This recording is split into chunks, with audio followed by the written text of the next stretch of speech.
contributions to your PBS station from viewers like you. Thank you.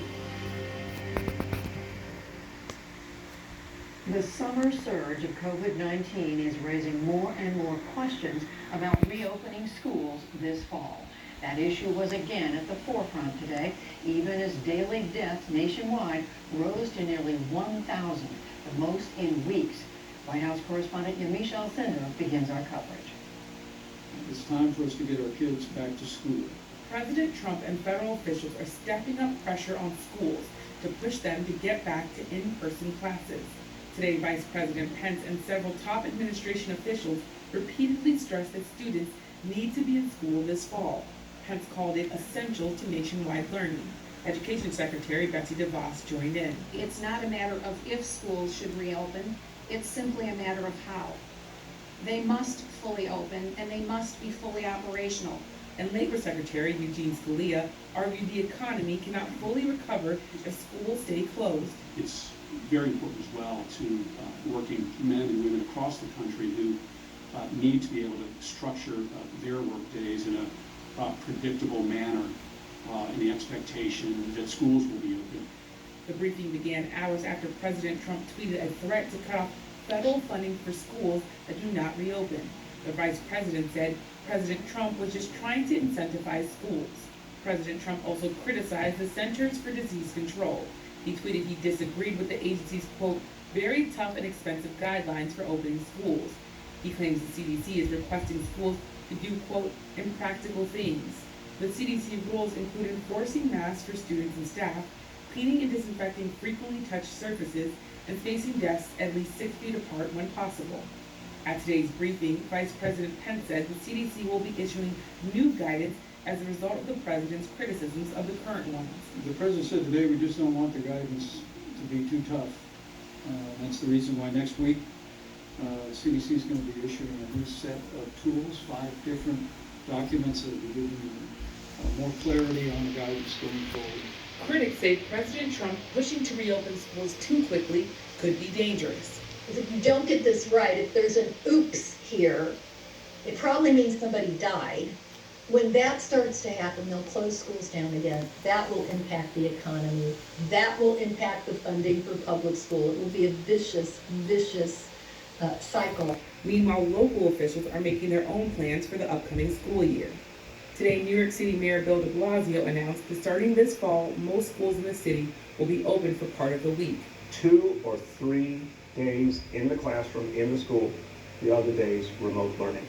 Of course, we understand some families will choose remote learning as the only option. At the collegiate level, Harvard and the Massachusetts Institute of Technology sued the Trump administration over its decision to deport international students who study at universities that are offering online-only schooling. The lawsuit says, quote, the effect or even the goal is to create as much chaos for universities and international students as possible. All of this as infections are still rising in 36 states, including Texas, which had a record 10,000 new cases as of Tuesday. Another hotspot, the state of Florida, reported almost that many. But at the same time, labs nationwide are reporting testing backlogs and supply shortages. Officials warn the backups may increase as more states lift restrictions. Still, Vice President Pence said today there are hopeful signs. We're actually seeing early indications of a percent of positive testing flattening in Arizona and Florida and Texas. Around the world, infections across Africa have topped 500,000, with South Africa confirming it has 100,000 cases. Officials say a shortage of testing supplies means the actual number of cases are likely higher. For the PBS NewsHour, I'm Newshour. The nation's top infectious disease expert, Dr. Anthony Fauci, was not at today's coronavirus task force briefing. He told CBS that he was told not to attend. On Tuesday, President Trump rejected Fauci's view that the country is still, quote, knee-deep in the pandemic's first wave. The White House said that the president values his advisors, but does not always agree with them.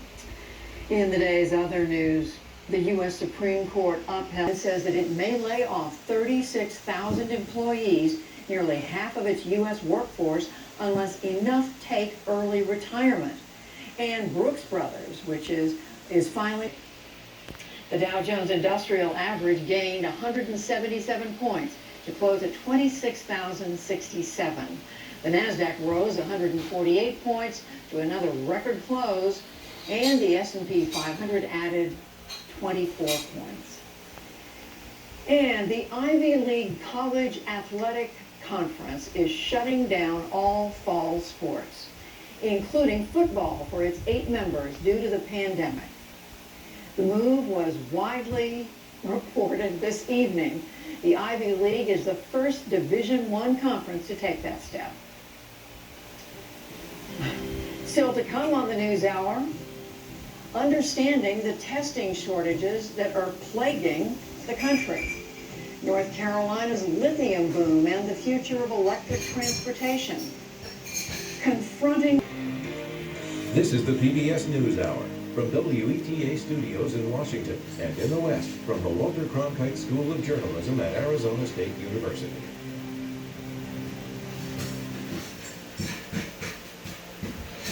Since the first in China in December, the United States has become the world's worst affected country.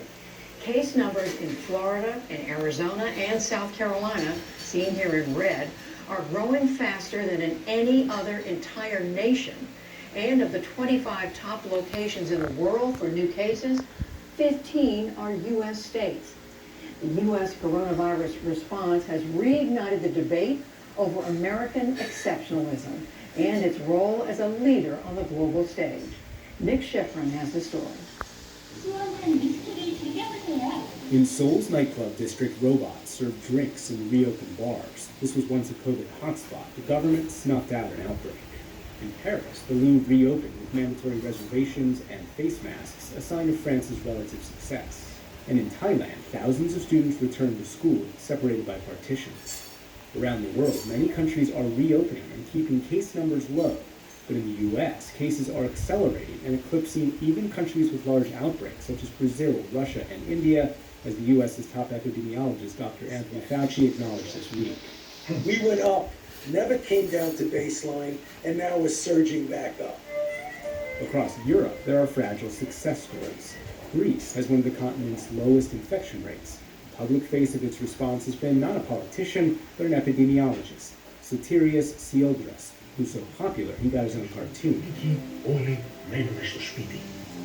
Denmark was the second country to issue a lockdown before its first case. Last month, it reopened its borders to most European countries, but those in almost all European borders are still closed to American visitors.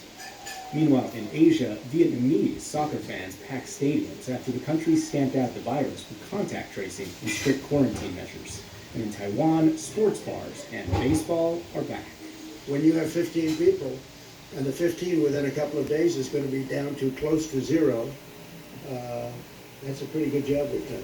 But in the U.S., experts fault President Trump's early denial, some states' failure to impose strict lockdown measures and quick reopenings, and a lack of testing and tracing, even though President Trump wants less testing. If we did half the testing, we'd have far fewer cases, but people don't view it that way. Today, Secretary of State Mike Pompeo insisted the U.S. was still a global leader. Whether that is the technical scientific solutions, both to how to stop the spread, whether that's therapeutics or vaccines, the world turns its eyes to the best scientists and researchers. It's the United States that the world looks to. But China and Foreign Ministry spokesman Zhao Lijian have tried to get the world to turn its eyes to Beijing to argue its communist system is superior.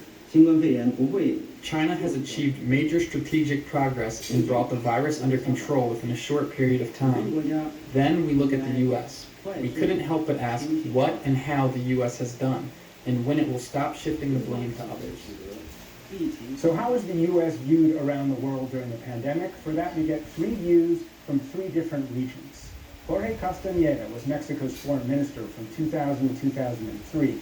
He's the author of several books, including most recently, America Through Foreign Eyes.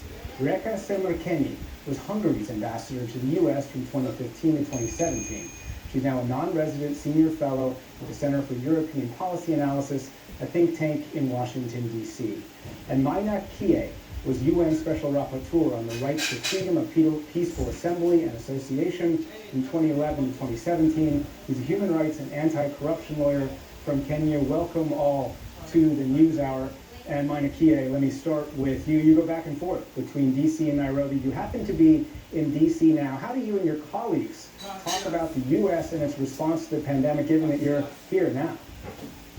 Well, a lot of people in Kenya, in Africa, have been quite shocked, really, by how the United States has been dealing with this pandemic. The fact that it's elevated politics before lives, before science, and that this is a response that you would expect really from almost a third world country. The lack of leadership at the national level, and the fact that things are going from bad to worse rather than improving.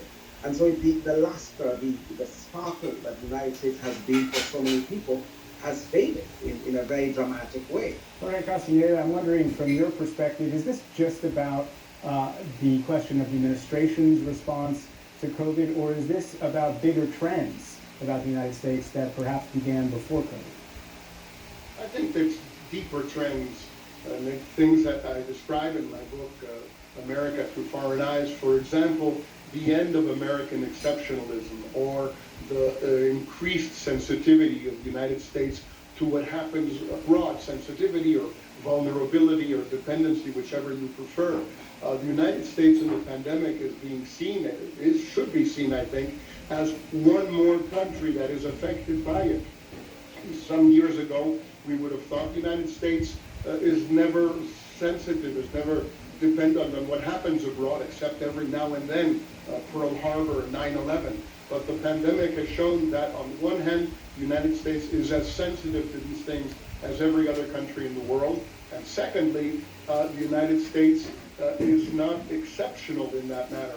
It is dealing with the same pandemic, it is dealing with a threat from abroad, pretty much like other countries are. Reiko Simmerkeni, let me come to you. We've just heard two arguments about how this is the end of American exceptionalism, but there are Europeans who still believe the U.S. is indispensable and who support the Trump administration's policies, even if perhaps not the rhetoric. Absolutely. For a long time, the questions that raised concern on the side of the Europeans were more the rhetorics, more the tweets that were coming out of the blue and that were not helpful to strengthening the transatlantic relationship. But the policies absolutely outweighed these messages, and the policies that were implemented so far have been very positive and strengthening this cohesion. Support for Ukraine, the support for stronger cooperation inside NATO, the emphasis on the 2% as a fair and equitable contribution to the common defense were all seen as strengthening the alliance. Mainakie, let me come to you.